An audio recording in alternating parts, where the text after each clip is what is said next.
Hi everybody, welcome to yet another video. So today we're having a little look and a little play, putting two guns against each other, which we often do on this channel.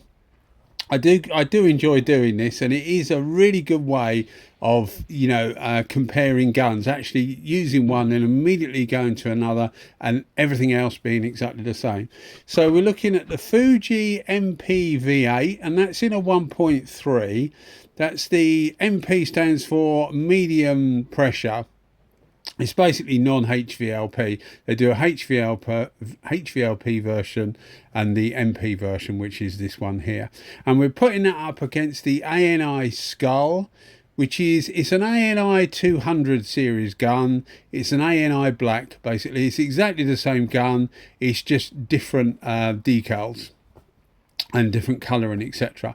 I really like the Skull because I like the colouring of it, and I do like the feel of it. If you like the feel of a starter jet, you will like the feel of the Skull, because it feels to me exactly the same, well, more or less the same in the hand, maybe a little bit lighter actually. The Fuji, on the other hand, feels a little bit heavier. It is really well built, the Fuji. When I first got this, I actually borrowed the gun, and this is actually the gun that I borrowed rather than the gun I bought, which I'm about to go on to tell you.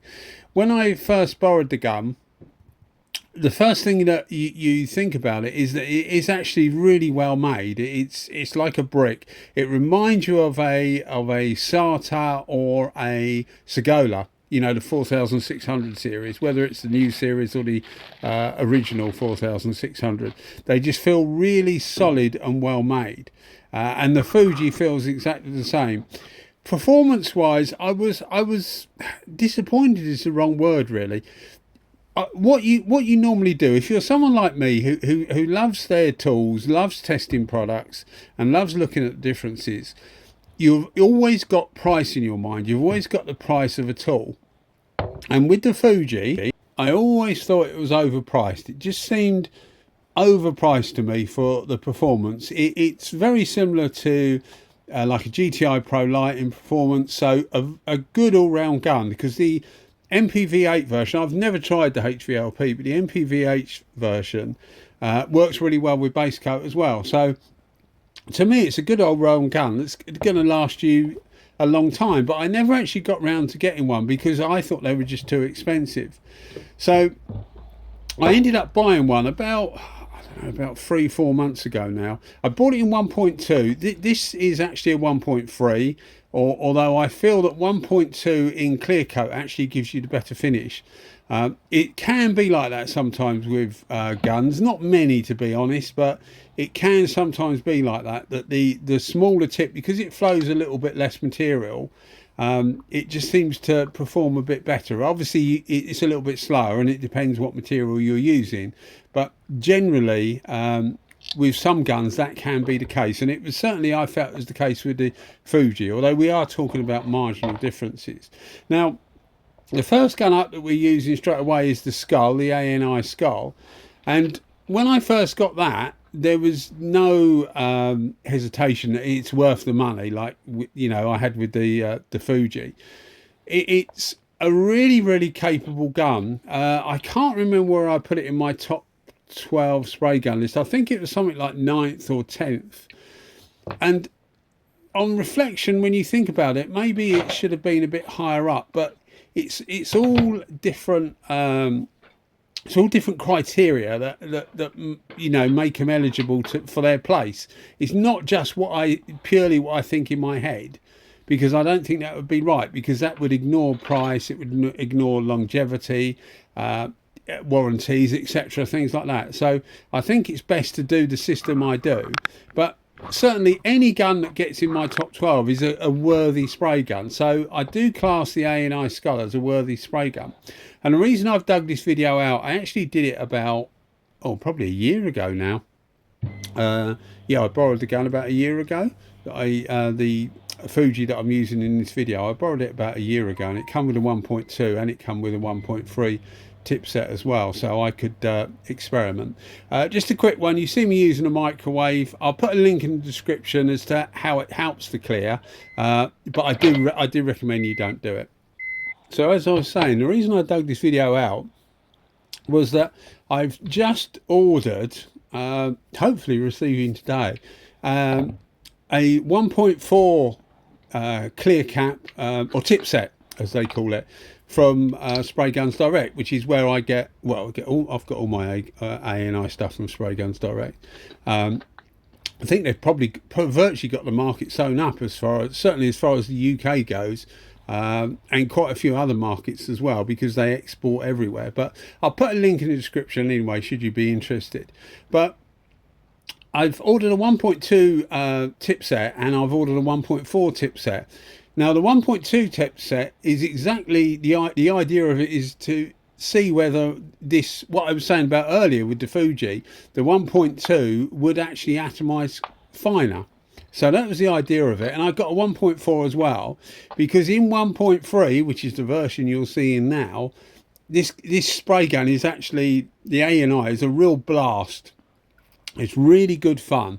It's fast, atomizes really well, and it's just really good fun to use. So I really enjoy using it. When Spray Guns Direct first brought out the Skull, I was one of the first people to order one. And you can get it in two different versions. You can get just the gun with a, I think it comes with a clear cap, or you can get the kit. Now, originally when it came out, it was only available with the kit, and I got the kit. And that is really good value. It comes out, including the VAT, about 450 GB pounds, which is quite a lot of money. But for that, you get the spray gun, you get 3 different caps. So you get the WB cap, you get the clear cap, which is incidentally is the tip sets that I ordered. I ordered it with the clear cap. You also get the WB cap. You also get the digital gauge, which gives you not only your pressure, but it gives you the air temperature that's going through the gun, etc. And what I really like about it is it's a detachable digital gauge, so you can literally just detach it. And I know that's not completely novel, because other manufacturers do that as well, but it actually seals off, and then you can put it on different guns, similar to like the SATA ADAM gauge. But what I think is different, I haven't got a SATA with the ADAM gauge on, but as far as I know, you need the gun adapted to actually fit it, as far as I know. Whereas with the ANI, as long as you've got a gun that's receptive to it, and they make the R160 series and the F160 series, which is like the version down from the 200 series. They make them all compatible with each other, so you can just put this gauge in and out. They make a TDM1 and a TDM2 gauge as well. This is the TDM1, and I did ask ANI what the difference was between the TDM1 and the TDM2, and I got a very swift reply back saying that the TDM1, or should I say, sorry, the TDM2 has a black gasket, whereas the TDM1, the one that I've got on this gun, has it's like a white, almost transparent silicone gasket, and the TDM2 is 3 times more shock resistant. So it's just better for everyday conditions, I guess, the TDM2. But the TDM1 is the one it comes with, as far as I know. Maybe it'll roll out with the 2 eventually. I didn't even realise there was 2, and it was only actually 2 people within a week asked me the same question, which, you know, made me write the email basically to see what the difference was. I often find things out by people actually messaging me about something that I'm not aware of, you know, something new that's happened I'm not aware of. And on the subject of ANI, they've just brought out a 1.8 tip for the ANI compact. So the R160 compact guns, same gun, R160 or the ANI compact is the same gun, but they do a 1.8 tip now for it, which I've been crying out for. So that's also on my list of goodies that are they're coming, hopefully today. So I will give that a try, because a small primer gun is really, really needed. You know, something that's physically small but with a big tip. Nobody seems to make one at a reasonable price. Starter do with their 4,400, but obviously you're talking about quite a lot of money. So even though these are quite expensive, if you buy them with the kit, you do get a hell of a lot in the kit. So I think they're really good value for money. They take the same PPS fitting as the GTI Pro Light and the Fuji finer core, so plenty of options for different cup sizes and different adapters, etc. Another thing I must mention as well, while we're on the subject of ANI, with the, I mean, I haven't had any problems with my Skull, and I haven't had any problems with my R160s. Got R150s, which is the original gun before the R160. So I haven't had any trouble with them, although they're not getting loads of use these days, simply because if you watch the channel regularly, you'll know that I've got so many different spray guns. So they're not getting loads of use, but nothing's actually gone wrong with them. But of all the guns I do, for me, Iwata seems to be the ones that have the most problems, and the guns I've got that are Iwata have problems with air leaks, etc. But I've had a few people say to me that ANI have had trouble with their seals, etc. Now, they do make a seal kit for this, and it's very, very reasonable compared to things like DeVilbiss and things like that. The price of the kit is it's about 15 GB pounds, and that's for a complete seal kit. So even if you do get a problem with the seal going, it shouldn't be that expensive to actually repair the gun. So as I say, I can't say that I've found problems with them, but it is one of the guns that people say, oh no, I've had a problem with it, and it keeps needing a seal or whatever. So just bear that in mind. But I personally don't think it's a problem, but I can't overlook the fact that people have said that they have had problems with them. So with the Fuji, I haven't heard of any problems with them, but it's certainly not as well known as the ANI Skull, or the Black as it's called. So it's more difficult to actually convey to you there's problems with the guns. A lot of the time I don't necessarily get the problems, but if I get sort of like 5, 6, 7 people telling me about the same problem with a gun, if you whether it's email, messaging on Facebook, on Instagram, or on YouTube, or whatever, however I get these little messages, if I get sort of like 6 or 7 with the same problem on the same gun, then you've got to start to think to yourself, there is a problem, haven't you? And I haven't had anything like that with the Fuji, but as I said, I don't think there's that many about. Another thing with the Fuji is that the price of it has come down considerably. Now that's going to sound really odd. If you look at the Canadian website, which is they're made in Taiwan, but they're a Canadian product as such. They're obviously made for the company, for Fuji spray in Canada. So effectively they're coming from Canada, but they are Taiwanese. Now, certainly I've recently got some of the top class Avalon guns, and by that, because Avalon make quite a range, I mean the top class Avalon guns, and I mean the build quality on those is absolutely superb. Longevity I don't know yet, because I haven't had them long enough, but certainly the Fuji, although it's not the same type of build quality, it's much more of a somebody said to me, I always say agricultural, somebody said to me industrial is probably the better word, and it probably is, thinking about it. So the Fuji is much more of an industrial quality, an industrial build than the Avalon. The Avalon is much more, or seems much more refined, the way it's put together. It's lighter, it's just really well made. So the Fuji, I'm sure, will last just as long, if not outlast all the other stuff put together. So Taiwanese stuff is normally very well made. So I don't think there's any real problems with the Fuji as far as longevity goes. And as I said before, I haven't had any people say anything to me about it. So you're obviously watching a video to know which one is better than the other. For me, there's a clear winner here, and it is the ANI. I think the results are better. When you get towards the end, you'll see the panels.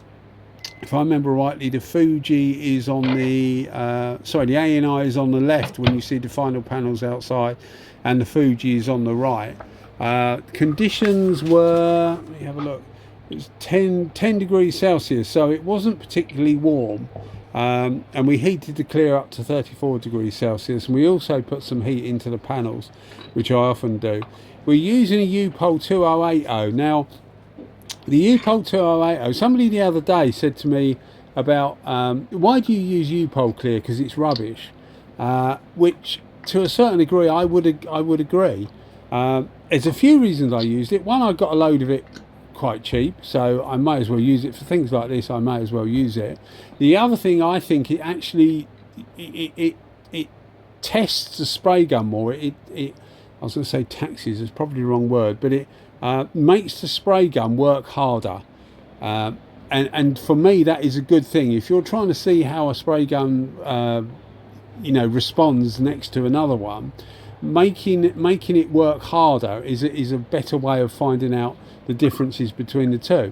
That's in my head how I'm thinking anyway. It is a lot harder to spray. It doesn't flow out particularly well, so if the gun's not particularly good, you really notice it. But another thing you also notice, and hopefully I can convey this to you by actually talking to you, if a gun atomizes quite finely but it's quite slow, normally a bigger eye pattern, what I would call an eye pattern rather than like a centre weighted O pattern, it struggles with the Upol 2080. Now this was brought home to me even more by the fact that I've recently been using Upol 2081, again because I got a bulk lot of it. I got 10 kits at a really good price, and I thought, well, I might as well go for that. I've got somewhere to store it, and I might as well go for it. I've nearly run out of both the 2080 and the 2081, so I don't think I'll be replacing them. I'll look for another cheap clear coat. Upol make a maximum, I think it's called, and a couple of people have said to me that's quite good, so I maybe will try that. But going back to what I was saying, with the Upol, the Fuji just seemed to struggle. It seemed to struggle more than the ANI. The ANI didn't seem to struggle at all. I put 10% reducer on it, which is the maximum they recommend you can go to. But if you use 2081, it does actually flow out better. So what I've noticed with the Fuji, and a few guns are like this, although they're normally split tip, but if you use a better quality clear coat with the gun, you're rewarded with a much better finish. Often it's not the gun that's the problem, it's more the product that's the problem. So a combination of a better flowing clear coat and the Fuji actually works really well. But as I said, we've used 2080 in this video, and it did struggle with it a little bit. When you see the panel on the right hand side outside, you can see where it's it just hasn't flowed out as well as it has with the ANI skull. The ANI skull seemed to atomize it better, really, and maybe that's just because it's got a clear cap on it. As I said to you earlier in the video, you can get a WB, you can get a clear, you can get a HVLP, you can also get now a HPS, which is the cap that actually comes with the in the UK. If you buy it from Spray Guns Direct, the R160 comes with a HPS type cap, which is sort of like a middle of the range cap, which is a really good all-round cap. And so does the F160. That comes with the HPS cap. And also, if you've got an F160 and you do buy a Scala or an F200 ANI black type gun, you'll find that the cap from your F160 will actually fit the skull. The tips and that won't, they're different, but the cap does actually fit, and it seems to work fine, although it is heavier. The ones on the skull are made out of anodized aluminium, whereas the ones on the F160 are like a chromium plated brass, like a lot of manufacturers do. It's not necessarily because it's made of brass that it's better. I've never found that. As long as you look after it, the anodized ones can work quite well, but they do give quite a lot of weight, and obviously they give it to the end of the gun, which some people don't mind and some people don't like. It's also strange with the Fuji that the 1.2 version seems to have a better time with clear coat. Even the Upol 2080 that I used in this video, the 1.2 does seem to give a flatter finish, which is quite odd, because you would expect, if this is having trouble, what I would say sort of flowing enough in 1.3, you'd think the 1.2 would have even more trouble, but it doesn't seem to work that way. So yeah, sometimes you just have to try these things and see what you find better. So the one on the left, this is the ANI Skull, a worthy winner in this video. It's definitely a flatter finish. Under different conditions, the Fuji would be able to give it a run for the money, but both these are worth buying. The Fuji now, it's at a lower price, and the ANI you can actually get on its own without all the caps etc.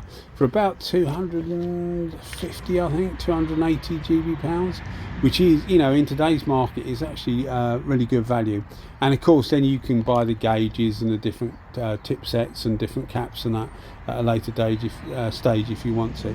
Anyway guys, thanks as always for watching. I know I prattle on a bit sometimes, but some people like that.